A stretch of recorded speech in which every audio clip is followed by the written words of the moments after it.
In Nairobi, Zuri held her tiny baby close, rocking him gently in her tired arms. She should have been the happiest woman alive, but her heart felt heavy. Before the baby came, Malik had filled her ears with promises. He spoke of building a future together, of giving her love that would never fade. But the moment she became a mother, everything changed. His smile disappeared, his voice turned sharp, and his eyes carried nothing but disappointment. Instead of celebrating their child, Malik began to treat her like a burden. Neighbors started whispering that they had seen him around town with another woman, laughing and walking together. Every time Zuri heard those rumors, she felt her chest tighten, but she refused to believe them. She kept telling herself that Malik was just stressed, that maybe fatherhood was too new for him. Deep down, though, she feared the whispers were true. At night, while feeding her baby, she looked at Malik and searched for the man she once knew, the man who had once held her hand and promised to stand by her no matter what. But all she saw now was distance and coldness. Still she stayed quiet. She believed that if she kept her family together, somehow love would return. Holding her baby close, Zuri whispered to herself, "Maybe tomorrow will be better." But in her heart, she knew tomorrow was uncertain. Zuri's days felt endless inside the small, dimly lit house in Eastleigh. Morning blended into night, and her only company was the tiny baby crying in her arms. She fed him with shaky hands, rocking him gently, whispering lullabies through her tears. The silence in the house was heavy, broken only by the baby's soft whimpers. She longed for a voice to comfort her, a hand to help her, but Malik was never there. Most evenings she sat by the window, waiting for the sound of his footsteps. She told herself, maybe tonight he will smile, maybe tonight he will hold the baby. But when Malik finally walked through the door, he brought no warmth. His eyes scanned the room like a judge looking for faults. If the dishes weren't clean, if the baby cried too loudly, if Zuri looked tired, he would snap. "You're weak. You can't even manage a child properly," he said one night, his words cutting deeper than any blade. Zuri wanted to defend herself, to tell him how little sleep she got, how hard she tried, how much love she poured into every small thing she did. But when she opened her mouth, no words came out. She stayed silent, swallowing her pain, because she was afraid that speaking would only push him further away. The baby became her only source of strength. When Malik slammed doors and muttered insults, Zuri hugged her child tighter and whispered, "Don't worry, Mama's here. I'll protect you." But in truth, she wasn't sure how long she could go on. Neighbors sometimes heard the baby crying late into the night and would ask kindly, "Is everything okay, Zuri?" She would force a smile and say, "Yes, we're fine." But inside she was breaking. She felt trapped between the walls of that house, unseen and unloved. She remembered the days when Malik used to laugh with her, when he would talk about dreams of building a family. Now those dreams felt like lies. Loneliness weighed on her chest like a heavy stone. She ate little, slept less, and moved through the house like a shadow of herself. Yet, no matter how weak she felt, she kept going because of the tiny heartbeat resting against her chest. That baby was her reason to wake up, her reason to endure every cruel word. Some nights, after Malik had gone to bed without so much as a glance at her, Zuri sat in the dark and let her tears fall freely. She asked herself, "Is this really love? Is this the life I deserve?" But no matter how broken she felt, she refused to give up. Quietly in her heart she promised her child, "I will survive this. For you I will keep going." That promise became the only thing holding her together inside a house that no longer felt like home. The rain outside poured heavily, beating against the tin roof like angry drums. Zuri sat in the small living room, rocking her baby and praying Malik would come home in a calmer mood. Every storm made her anxious, but nothing compared to the storm she was about to face inside her own house. The door flew open with a loud bang. Malik stepped in, his shirt half-buttoned, his face stern, and the strong smell of perfume trailing behind him. It was not Zuri's perfume. She froze, her arms tightening around the baby as her heart sank. Without even greeting her, Malik threw his shoes aside and shouted, "You're useless, Zuri. Completely useless. You and that baby are dragging me down." His voice echoed through the tiny house, sharp and cruel. The baby stirred and began to cry, But Malik's anger only grew louder than the child's wail. Tears spilled down Zuri's cheeks as she whispered, "Malik, please. I'm trying my best. I just need your support. We are your family." Her words trembled like her hands, but he wouldn't listen. His eyes burned with resentment and then with a coldness that cut her soul. He spoke the words that shattered everything. "Leave my house." The room went silent, but the silence was louder than the thunder outside. Zuri gasped, clutching her baby to her chest as though those cruel words were arrows aimed directly at her.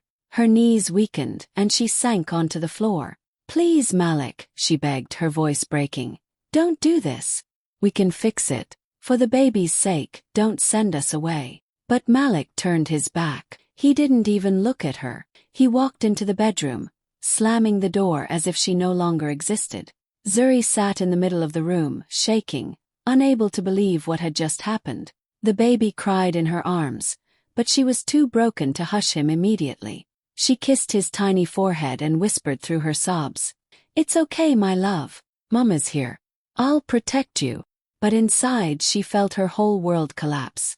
Every promise Malik once made replayed in her head, how he told her she was his forever, how he swore to be by her side. Now those words felt like a cruel joke. The man who once claimed to love her had thrown her and their child away like they were nothing. The storm outside raged on, but the real storm was inside Zuri's heart. She stayed on the cold floor for hours, begging God for strength, hoping Malik would come out and say he didn't mean it. But the bedroom door never opened. She realized, with tears soaking her dress, that this was no longer her home. That night, Zuri's heart broke in a way it had never broken before. It was the night she understood she was no longer a wife in her husband's eyes, just a burden he wanted to cast out into the storm. The rain was still falling hard when Zuri finally stood up from the cold floor.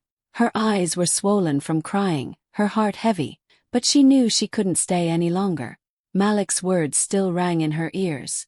"Leave my house." With trembling hands, she wrapped her baby in the only blanket she could find, thin and worn, but it was all she had to shield him from the storm. She opened the door slowly, the sound of thunder filling the silence behind her. Malik didn't stop her. He didn't even come out to see her leave. That hurt the most.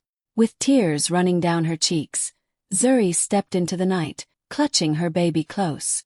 The streets of Eastleigh were quiet, the rain soaking her dress until it clung to her body. Each step felt heavier than the last, but she kept moving because she had no choice. Her baby whimpered in her arms, his small cries blending with the sound of rain. She bent her head and whispered, "It's okay, my love. Mama's here.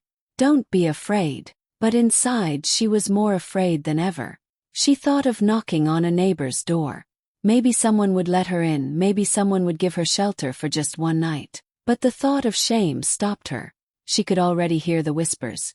"Malik threw her out, she couldn't keep her marriage, she has nowhere to go." The fear of pity, the fear of gossip, kept her feet moving past each familiar house. The rain grew colder, soaking through the blanket, and Zuri began to shiver. She pulled her baby tighter against her chest, trying to keep him warm with the heat of her body. Her sandals splashed through puddles, her hair clung to her face, and still she walked, not knowing where she was headed. Then, through the blur of tears and rain, she remembered her late father's old workshop. It had been closed for years, gathering dust, forgotten by everyone but her. It wasn't much, but it was the only place she could think of, the only place that still carried a piece of safety, a piece of family. Her steps quickened despite her exhaustion. She whispered to her baby, "We're almost there, my little one. Just a little longer." Each word was both a promise and a prayer. Finally she reached the workshop. The lock was rusty, the door creaked, but it opened. Inside, the air was damp and smelled of old wood, but it was shelter. Zuri sank onto the floor, placing her baby gently on her lap. She was soaked, shivering and heartbroken, but at least they were not out in the open anymore. She kissed her baby's forehead, her tears mixing with the rainwater still dripping from her face. In that quiet, abandoned workshop, surrounded by shadows and broken tools, Zuri held her child tightly and whispered, "This is all we have now, but we will survive. I promise you we will survive." That night, in the darkness, She realized her journey of pain had only just begun. The workshop was dark, filled with the smell of dust and wood that had not been touched in years. Zuri set her baby down gently on her lap and searched the shelves until she found a small old lamp. With trembling hands she lit it. The tiny flame flickered weakly, but in that moment, it felt like the only light left in her world. Shadows danced on the cracked walls, and she sank down on the cold floor, pulling her baby close. Her body ached from the long walk, her clothes still wet from the rain, but she rocked her child gently, whispering lullabies with a broken voice. Slowly, the baby's cries softened, his tiny chest rising and falling peacefully against hers. As she looked at him, something inside her shifted. She wiped her tears with the back of her hand and whispered, "If your father doesn't want us, then we will build our own future. You and me, my love. Just us." The words came out softly at first, but then she repeated them with more strength, as if speaking them aloud made them more real. For the first time in days, she wasn't begging for Malik's love or hoping for his kindness. She was thinking only of her child, of survival, of a life where they would no longer have to depend on someone who treated them like nothing. She thought about all the insults Malik had thrown at her, the nights she cried silently, the way he turned his back when she begged him to stay. Every memory burned, but instead of breaking her further, it sparked something fierce inside her. Enough, she thought. She had been weak for too long. She had begged for love that only hurt her. She had stayed quiet to protect a marriage that was already broken. Now, looking at her child's innocent face, she realized she couldn't live that way anymore. Her baby deserved better. She deserved better. Zuri touched her father's old tools lying around the workshop, rusty scissors, scraps of fabric left behind years ago. Her father had once worked here, repairing clothes for neighbors, using his hands to provide for his family. She remembered how proud he used to be when people thanked him for his work. That memory gave her hope. If her father could build something from nothing, maybe she could too. Tears streamed down her face again, but this time they were not just from pain, they were from determination. She pressed her lips to her baby's forehead and whispered, "I promise I will give you a better life. We will rise no matter what." That night, in the silence of the abandoned workshop, between her heartbreak and her tears, Zuri made a choice. She would no longer wait for love that wounded her. She would no longer live under the shadow of Malik's cruelty. She would build her own future, even if it meant starting from nothing but her own strength. And in that fragile moment, with a flickering lamp and a sleeping baby in her arms, a new fire was born inside her. It was the spark of strength that would change everything. Morning light crept through the broken windows of the workshop. Zuri opened her eyes, her body stiff from sleeping on the cold floor. Her baby stirred softly in her arms, and she kissed his forehead, whispering, "We made it through the night." She had no idea what the day would bring, but she prayed for just a little mercy. Not long after, the door creaked open. Zuri froze, clutching her child tightly.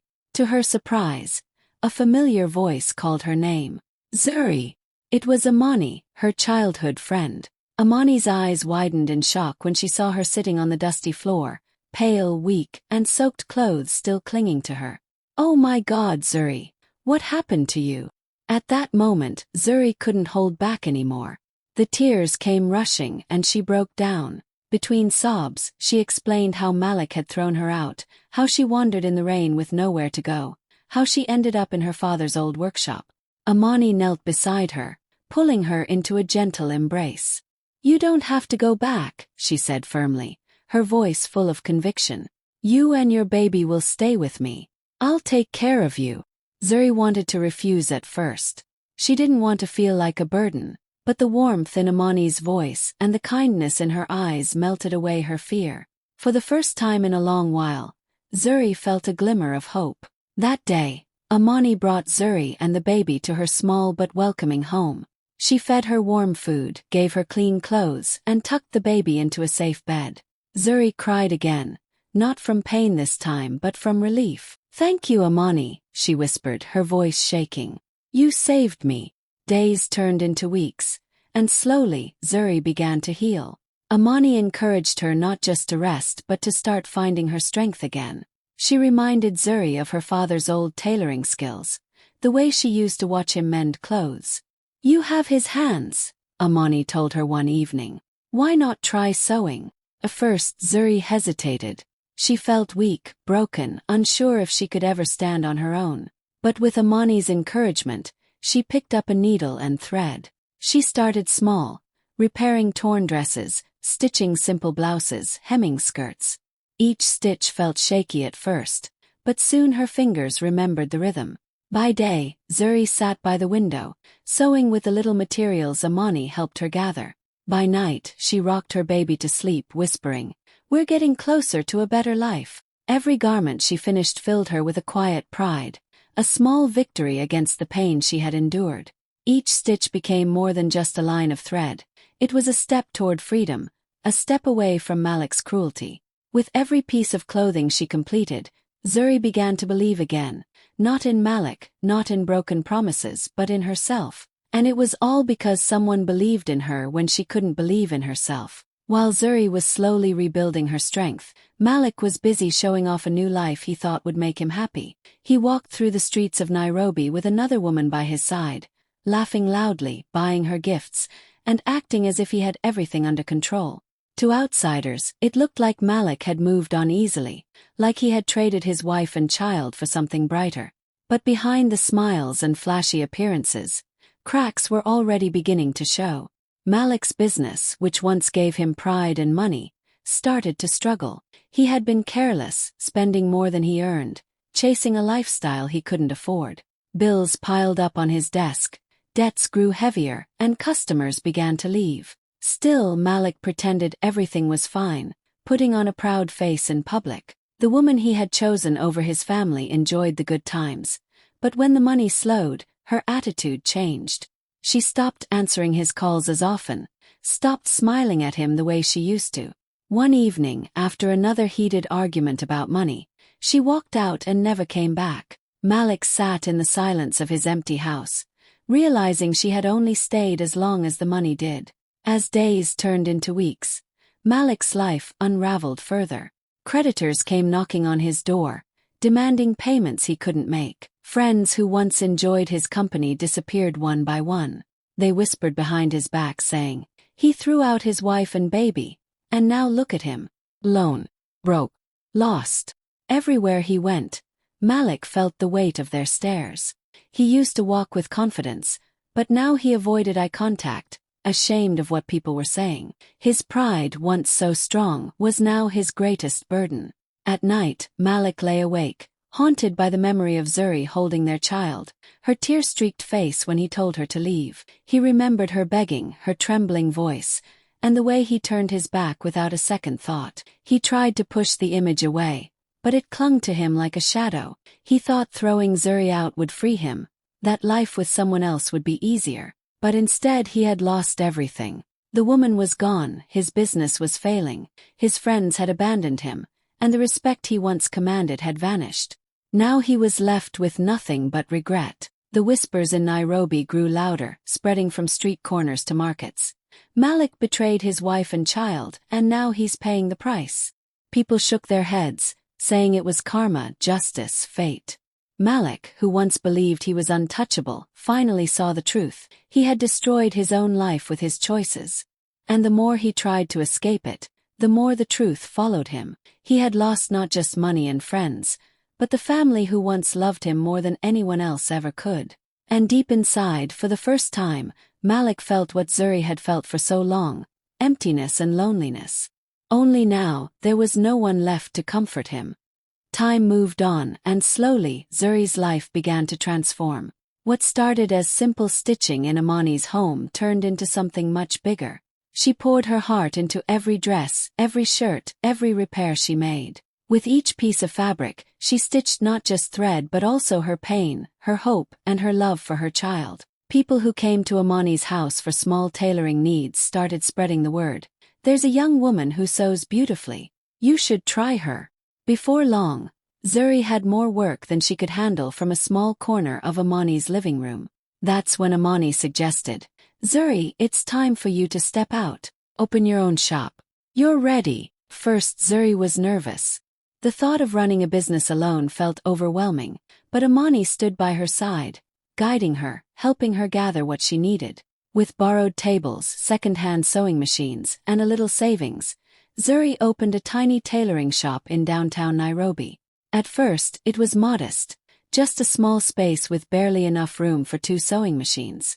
But Zuri's dedication made it shine. She welcomed each customer with kindness, listened carefully to what they wanted, and made sure every piece of clothing she worked on was perfect. Soon, her skill began to speak for itself. Customers returned, bringing friends and family with them. Then something unexpected happened. A wealthy woman who had heard about Zuri's work walked into her shop one afternoon. She asked for a custom dress, and when Zuri delivered it, the woman was so impressed that she introduced her to others in her circle. Suddenly, Zuri was no longer just sewing simple men's. She was designing outfits for high-profile clients in Nairobi. The little shop began to grow. With Amani's advice and encouragement, Zuri expanded, hiring 2 young women who needed work, just like she once did. She trained them with patience, passing on the same kindness that had been given to her. What once was a life of tears and loneliness was now filled with laughter, busy hands, and the sound of sewing machines humming from morning till night. People started talking. No longer was Zuri known as the wife Malik throughout. Now she was called the woman who built her own future. Her name traveled beyond her neighborhood, and people admired her resilience. They spoke of her strength, her courage, and her ability to rise from betrayal to success. One evening, as she closed her shop, Zuri stood by the window, watching the city lights of Nairobi glow. She held her baby, now bigger, smiling and healthy, and whispered, "We did it, my love. We survived." Her eyes filled with tears, but this time they were not tears of pain. They were tears of pride. From a broken heart in a dusty workshop to a thriving businesswoman in the city, Zuri had proven that no betrayal could stop her. She had risen, not just for herself, but for her child, and for every woman who had ever been told she was not enough. The sun was bright over Nairobi that afternoon when Malik wandered through the busy streets, his clothes worn, his stomach empty, and his pride shattered. He had nowhere to go, no one to turn to. Every friend had abandoned him, and even his shadow felt heavier than his footsteps. As he dragged himself past the row of shops, something caught his eye, a name painted boldly on a signboard, Zuri's Tailoring and Designs. He stopped in his tracks.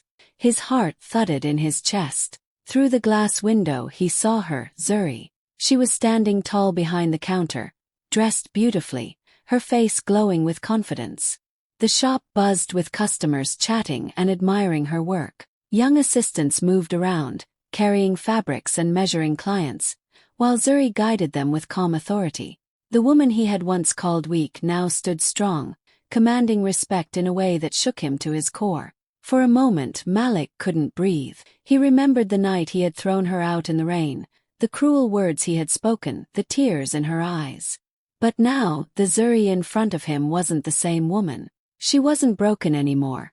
She was radiant, powerful, untouchable. He stepped closer, pushing the door open. The little bell above it rang, and all eyes turned for a second before going back to their business. Malik swallowed hard, his throat dry. "Zuri," he stammered, his voice trembling. Can we talk?" Zuri looked at him calmly, her hands still resting on the counter.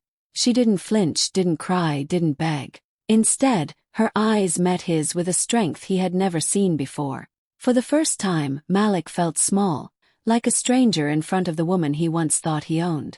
Customers glanced at him, whispering. Some recognized him, the man who had thrown his wife and child into the streets. Malik's face burned with shame as the weight of their judgment pressed down on him. Zuri finally spoke, her voice steady, almost gentle but firm. "Malik, there's nothing left to say." Her words sliced through the air, not with anger but with truth. Malik shifted uncomfortably, lowering his head. "I made mistakes. I lost everything. Please just hear me out." His voice cracked, almost a whisper. But Zuri didn't move from her place. She didn't let his desperation touch her heart. She wasn't the crying wife he left behind anymore. She was a woman who had built herself up from nothing, and she wasn't about to let the man who broke her bring her down again. The shop carried on around them, Customers laughing, fabric being cut, the sound of sewing machines humming. Zuri stood tall, the center of it all, while Malik stood alone, a shadow of the man he once was. In that moment, everyone could see it clearly. The tables had turned. Malik had lost everything, but Zuri had gained a new life. She no longer needed him. She never would again. The shop grew quiet as Malik stood there, waiting for Zuri's answer. Customers paused, sensing the tension in the air. Zuri lifted her chin, her eyes steady on him. Her voice was clear and strong, carrying through the room. "The night you told me to leave your house," she said slowly, "you thought you ended me. You thought I would break. But that night was the beginning of my strength. That night was when I learned I didn't need you to survive. My child, and I will never need you again." Her words hit harder than any scream ever could. They were not filled with anger, but with truth and power. Malik's shoulders sank, his eyes falling to the ground. For the first time, he couldn't hide from what he had done. Shame covered him like a heavy blanket. The customers inside the shop exchanged glances, whispers spreading among them. Everyone knew the story of how Malik had thrown Zuri out, but now they were witnessing something greater, the strength of a woman who had risen from nothing. Zuri didn't wait for his reply. She turned her back to him and walked toward her child, who was playing happily in a corner of the shop. She lifted him into her arms, her smile soft and proud. In that moment, she wasn't a victim anymore. She was a mother, a businesswoman, a survivor, reborn from the ashes of betrayal. Word of what happened that day spread quickly through Nairobi. People didn't talk about Malik's downfall. They talked about Zuri's courage. Her story became an inspiration, a reminder that no betrayal, no cruelty, could destroy a woman who chose to rise. And Zuri walked forward, her past behind her, her future shining bright.